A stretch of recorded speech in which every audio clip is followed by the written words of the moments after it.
پرانے دور کی بات ہے جب بغداد علم و حکمت کا گہوارہ اور اسلامی دنیا کا مرکز تھا۔ عباسی خلافت اپنے عروج پر تھی۔ مسجدیں علم کے میناروں کی مانند تھیں اور بازاروں میں علماء کرام کی محفلیں آباد تھیں۔ بغداد کی گلیاں دنیا بھر سے آنے والے مسافروں، تاجروں اور عالموں سے بھری رہتی تھیں۔ اس شہر میں جہاں نیکوکاروں اور درویشوں کا بسیرا تھا، وہیں کچھ لوگ گناہوں میں بھی مبتلا تھے۔ اسی بغداد کے ایک قدیم محلے میں ایک گناہ گار شخص رہتا تھا، جس کا نام تو تاریخ نے محفوظ نہیں کیا، مگر اس کی کہانی ہر زمانے میں نصیحت کا چراغ بنی۔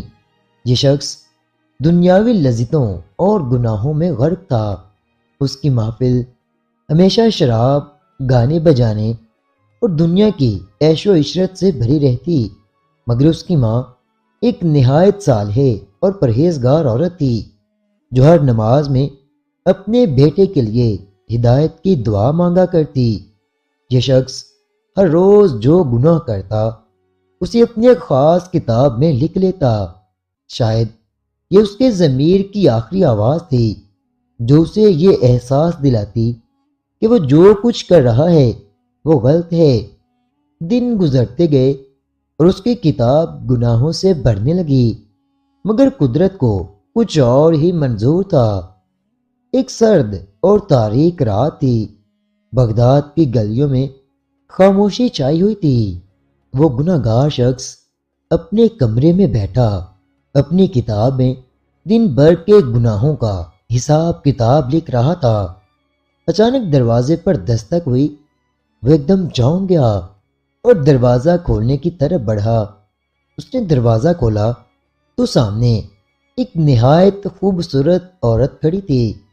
اس کی آنکھوں میں آنسو اور چہرے پر بے بسی تھی۔ اس شخص نے عورت سے پوچھا، تمہیں کیا چاہیے؟ اس وقت میرے پاس کیوں آئی ہو؟ عورت نے التجا کی، میرے 4 یتیم بچے ہیں، ہم 4 دن سے بھوکے ہیں، خدا کے لیے کچھ ہمیں کھانے کے لیے دے دیں۔ یہ سن کر اس شخص کے دل میں ہمدردی کی بجائے فوراً ہوس اور برائی جاگ اٹھی۔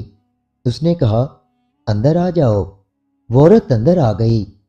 کمرے کی خاموشی اور عورت کی بے بسی نے ماحول کو بوجھل بنا دیا۔ عورت سمجھ گئی کہ اس شخص کی نیت ٹھیک نہیں ہے۔ اس نے بے بسی سے آسمان کی طرف نظر اٹھائی اور کہنے لگی، اے مصیبتوں کو دور کرنے والے، مجھے اس انسان کے شر سے بچا لے۔ اے انسان، تم موت کو بھول بیٹھے ہو، وہ موت جس نے بڑے بڑے بادشاہوں اور فرعونوں کو زمین بوس کر دیا۔ تم نے کبھی قبرستان جا کر یہ نہیں دیکھا کہ وہاں کیسے لوگ دفن ہیں، کل تم بھی انہیں کے درمیان جا گزرو گے۔ یہ الفاظ تیر کی مانند اس شخص کے دل میں اتر گئے۔ اس کی آنکھوں سے آنسو بہنے لگے۔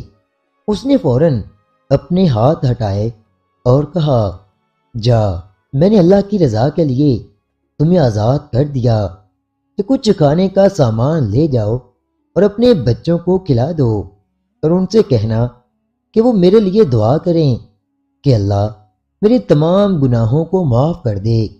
عورت نے جاتے ہوئے اس گناہ گار شخص کو دعا دی اور چلی گئی۔ وہ شخص اپنی کتاب کے پاس آیا۔ آج وہ اپنی کتاب میں لکھنا چاہتا تھا کہ ایک عورت کے ساتھ اس نے زنا کرنے کا ارادہ کیا تھا، مگر اللہ نے اسے فوراً بچا لیا۔ لیکن جیسے ہی یہ لکھنے کے لیے اس نے وہ کتاب کھولی، اس کتاب کے اندر تو کچھ لکھا ہوا ہی نہیں تھا۔ وہ شخص حیرت میں مبتلا ہو گیا۔ اس نے پوری کتاب کو چھان مارا، مگر ہر صفحہ صاف تھا، اس پر کوئی گناہ نہیں لکھا تھا۔ وہ حیران رہ گیا۔ اس کے آنسو تھم ہی نہیں رہے تھے۔ اس نے فوراً اللہ کا شکر ادا کیا اور اپنی ماں کے پاس چل دیا اور اپنی اماں سے کہنے لگا، اماں، اللہ نے میرے گناہوں کو معاف کر دیا۔ میں نے اللہ کے سامنے توبہ کر لی ہے۔ ماں کی آنکھوں میں خوشی اور آنسو تھے۔ اس نے کہا، بیٹا، اللہ بہت بڑا بخشنے والا ہے۔ اس شخص نے فوراً وضو کیا، نماز پڑھی اور دعا کی، اے رحمان، جیسے تو نے میرے گناہ مٹا دیے، مجھے اپنے پاس بھی بلا لے۔ یہ کہہ کر اس نے سجدہ کیا۔ اس کا سجدہ اتنا زیادہ طویل ہوتا گیا۔ ماں نے جب بیٹے کو ہلایا تو اس کا جسم ٹھنڈا پڑ چکا تھا۔ اس کی روح اس دار فانی سے کوچ کر چکی تھی۔ اس رات بغداد میں آسمان پر ستارے کچھ زیادہ ہی روشن تھے۔ شاید وہ شخص اپنے گناہوں کی معافی کے بعد سکون کی نیند سو چکا تھا۔ اس کی ماں نے آنسو بھری آنکھوں سے آسمان کی طرف دیکھا اور کہا، اے اللہ، تیرا شکر ہے کہ تو نے میرے بیٹے کو معاف کر دیا۔ تو پیارے دوستو، آج کی کہانی سے ہمیں یہ سبق ملتا ہے کہ اللہ کی رحمت سے کبھی بھی مایوس نہیں ہونا چاہیے، کیونکہ وہ توبہ کرنے والے بندے کو گناہوں سے ایسے پاک کر دیتا ہے کہ جیسے وہ کبھی گناہ گار تھا ہی نہیں۔